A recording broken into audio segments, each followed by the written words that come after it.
Ya, oke. Selamat sore. Ketemu lagi bersama channel Rudy _ Official di sini. Bro-sis sekalian, di kesempatan kali ini saya sedang berada di lab perikanan SMK Negeri 2 Kalianda, di mana pada kesempatan ini ada salah seorang rekan guru, yaitu Ibu Dona bersama anak-anak ini sedang melakukan aktivitas di dalam bak budidaya. Kita akan tanya apakah seputar apakah kegiatan ini. Oke, kita langsung. Selamat sore, assalamualaikum Ibu.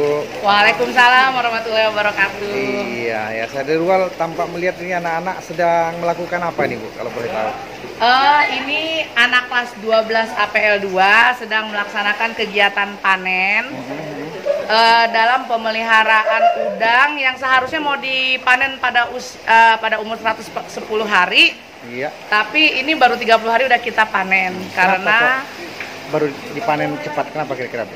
Dipanen cepat karena ada instruksi gubernur Iya. ke sekolah yang mengatakan bahwa dalam rangka menghindari penyebaran COVID-19, kegiatan belajar mengajar di lockdownkan di rumah. Jadi mulai hari ini, mulai besok, siswa tidak ada lagi kegiatan untuk memberi pakan atau memberi. Jadi kita akan tanya-tanya lebih detail lagi, terutama kepada anak, dan didampingi oleh Ibu Dona ya. Kita lihat coba mereka sedang apa ini. Baik, ini kelompok 1 Pak. Iya. Ketuanya Destri. Mbak siapa? Destri. Mbak Destri. Ini sedang apa Mbak Destri? Sedang hitung ya. Nah, ini dalam posisi seperti ini besarnya itu sudah berapa hari ini Bu? 30 hari ya. Sudah 30 hari ini ya. Sedang hitung.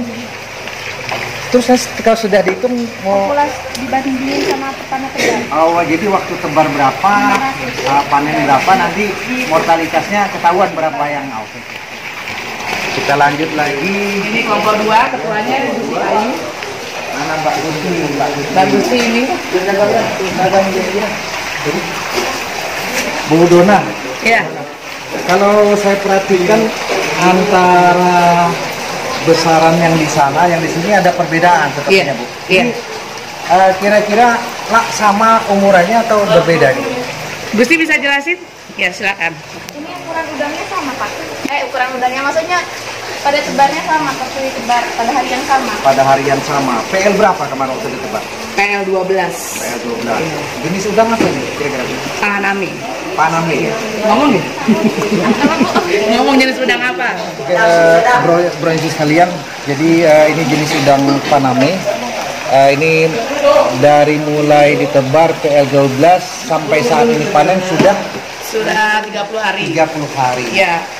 Untuk MBW saat ini belum diketahui. Oh, masih dalam proses penghitungan. Dari PL 12 dipanen dari hatchery dan kita berdiri selama 30 hari dengan size seperti ini, kira-kira ini termasuk pertumbuhan. Kalau kita bicara untuk masalah media ya Pak, media kami ini terbatas hanya 3,5 ton. Jadi kalau kita mau bandingkan dengan apa yang dilakukan di dunia usaha dan dunia industri, sepertinya agak terlambat. Ya, biasanya dalam dunia industri itu dalam waktu 30 hari setelah pemanenan dari hatchery, itu kisarannya sudah 3 gram. 3 gram kurang lebih. Dan saya belum tahu hari ini berapa karena anak-anak masih menghitung populasi dan biomasa keseluruhan, baru kita tahu berat rata-rata. Nah, kemarin terakhir itu berat rata-rata itu di angka 2,2 minggu yang lalu.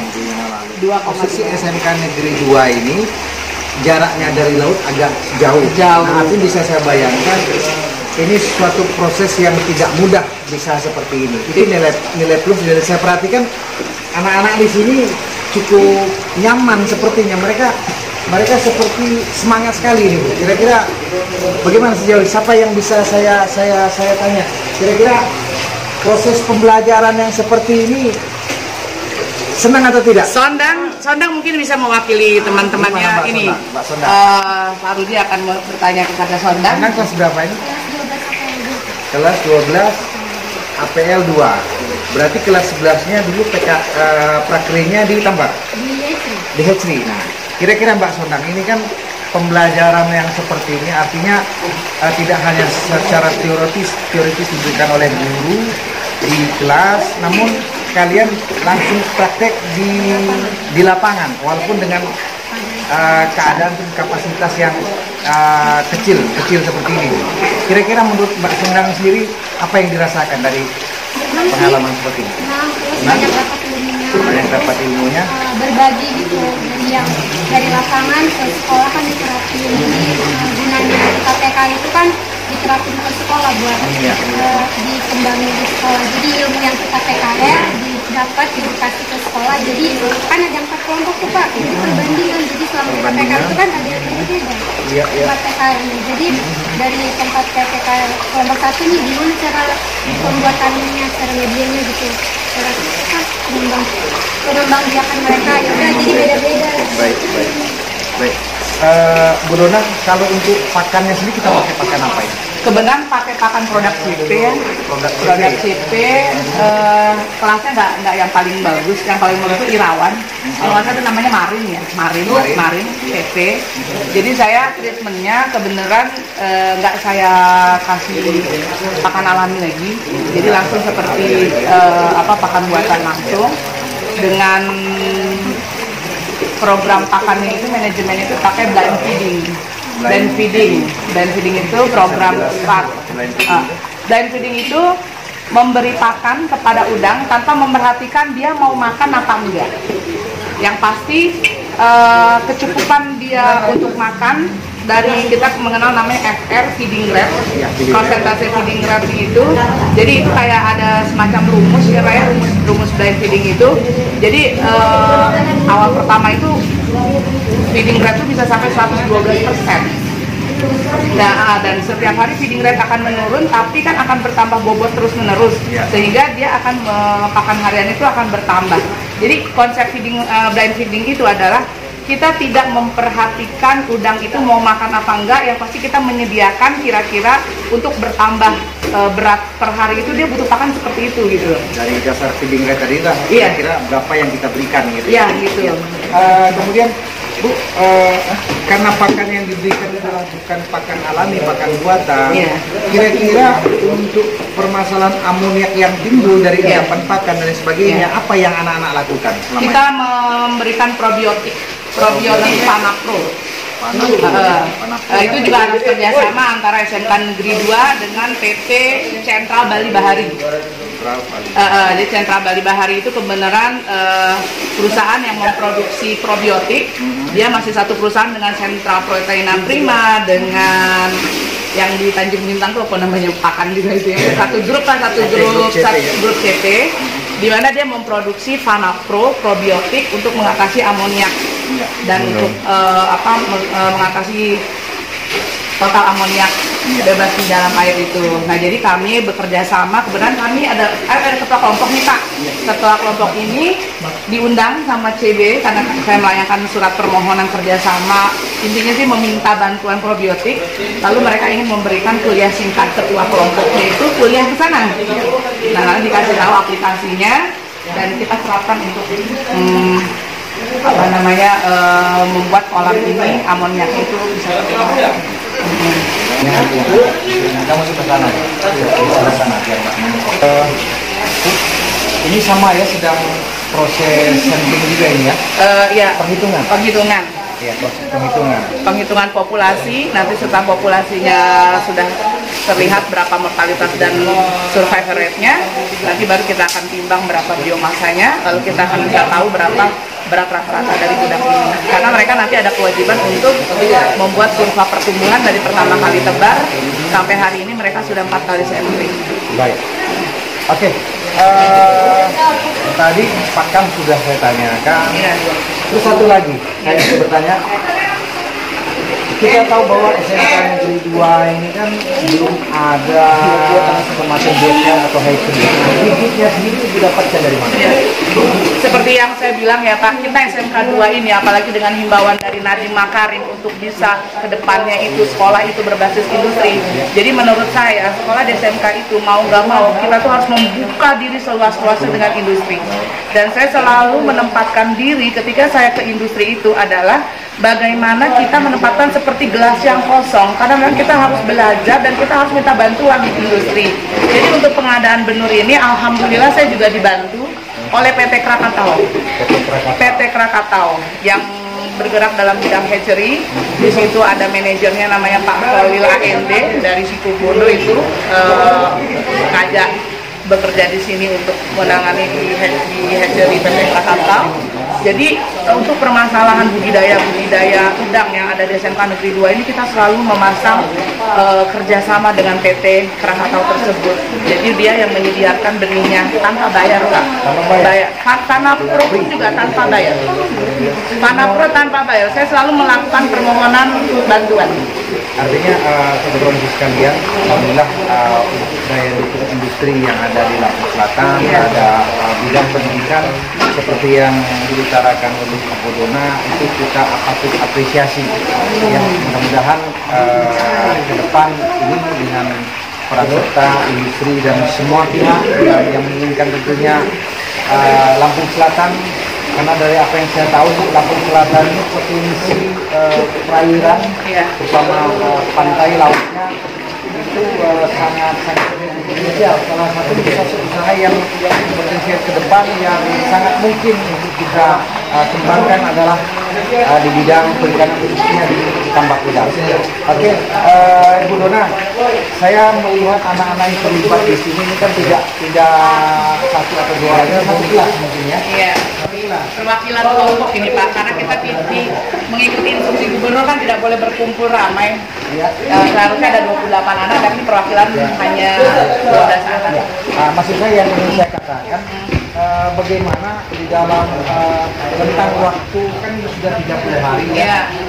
Selama ini bagaimana manajemen pemeliharaan mereka sehingga katakanlah dari mulai pertama kali ditebar TL12 dan setelah 30 hari berarti kan mereka berhasil, buktinya udangnya masih bagaimana cara Ibu mengatur sifat mereka dalam kesehariannya? Baik, saya mungkin dibantu oleh Destri ya. Bagaimana Destri, bantu Ibu tolong ambil manajemen yang kita lakukan selama pemeliharaan 1 bulan ini. Kertasnya Destri silakan.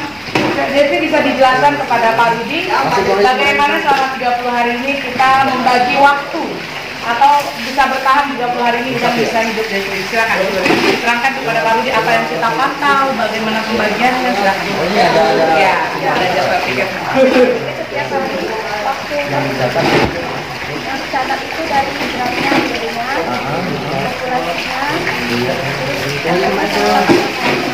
Kalau misalnya berat maka kakaknya bisa dari yang dimaksudkan dari itu ya?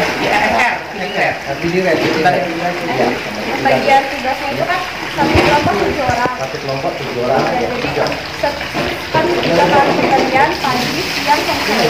Pagi itu ada 2 orang, siangnya 2 orang, dan sejauh ini tertib ya, ini semuanya melaksanakannya dibuktikan dengan sejauh ini pelaksanaannya ini berjalan dengan baik. Ada lagi isu? jadwalnya Pak. Proses kali ini jadwalnya ya, dari mulai Senin, Selasa, Rabu, Kamis, Jumat, Sabtu. Baik.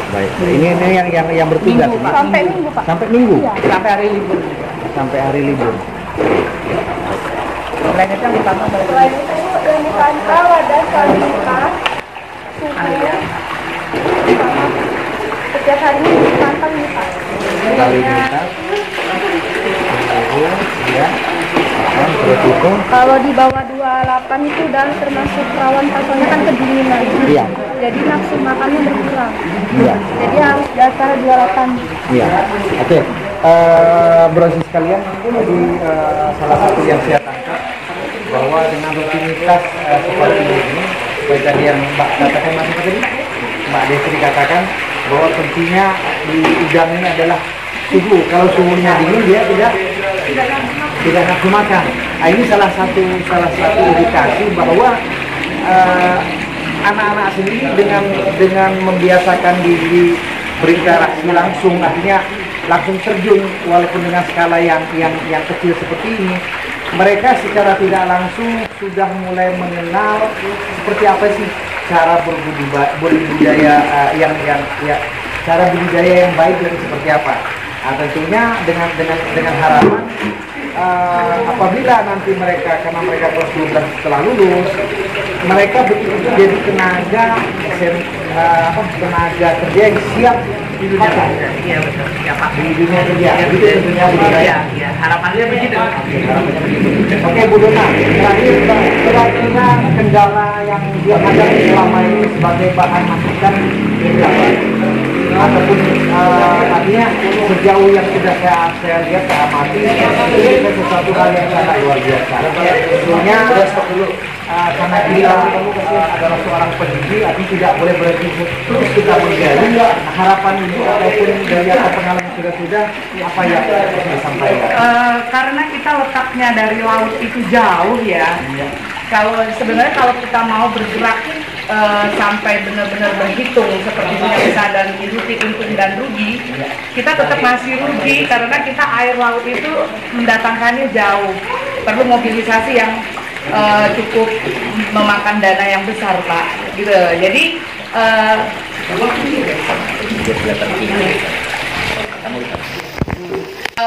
kita cukup tahu jarak kita dengan laut itu sekitar 3 kiloan ya. 3 kilo ya. Ya, dan kayaknya untuk menyambung pipa-pipa dari laut itu sangat sulit. Dan kami juga belum punya kanalisasi air Pak. Nah jadi ke depan itu sebenarnya hambatannya saya ingin sekali punya tandon, yang dimana tandon itu tandon air, dimana tandon air itu juga kita punya untuk sterilisasi sendiri gitu ya. Karena selama ini air laut kita juga masih minta, alhamdulillah bekerja sama dengan PT Maju Tambak Sumur Hatchery yang di Ketang.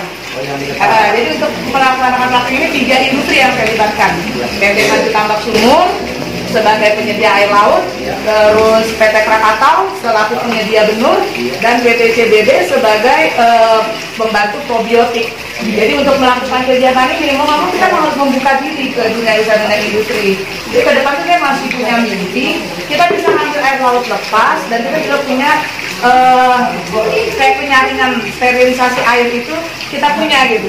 Itu masih dalam mimpi lah, obsesi seperti ya tandon lah. Saya rasa suatu cita-cita atau harapan yang cukup mulia, dan insya Allah artinya semua pihak di sini termasuk saya sendiri selaku bagian dari pertanian kedua merasa suatu kebanggaan. Artinya apa yang sudah Ibu Dona lakukan di Ketanana dan kawan-kawan semua rekan yang dari Kerja Negeri 2 ini suatu terobosan yang patut kita beri apresiasi. Yang kaitan tadi dengan apa yang Ibu sampaikan, terutama kaitan ke depan, mudah-mudahan kita sama-sama berdoa ataupun berharap mudah-mudahan ke depan ada solusinya. Ada satu harapan sebenarnya sih Pak, berbudidaya di udang ya. Berbudidaya di udang itu karena sudah banyak dikembangkan udang dengan salinitas rendah. Iya. Nah, saya masih ingin terus melakukan sebuah percobaan di mana udang bisa dibudidayakan di air tawar. Jadi air laut hanya sekali aja gitu. Sejauh ini saya masih belum ketemu formula yang pas, itu yang masih dalam posisi saya juga. Tahapan penurunan salinitas. Iya. Iya. Berarti kita berbicaranya tidak hanya di hilir, di hulu ke hilir. Iya, Karena kan kesinambungan itu. Iya, karena kalau dalam kita baca literasi, habitat udang atau siklus hidup udang pada usia PL itu dia memang sering bermain-main ke muara, bermain ke pantai, bermain ke muara. Nanti di saat dia akan melahirkan atau berreproduksi, dia baru balik lagi ke laut. Artinya dengan adanya literasi dasar seperti itu sudah banyak usaha-usaha yang membudidayakan udang di darat dengan salinitas 5,5 PPT. Jadi artinya ke depan saya masih ingin mencoba gitu loh. Karena ini salinitas masih salinitas payau, masih sekitar 10-15. Iya.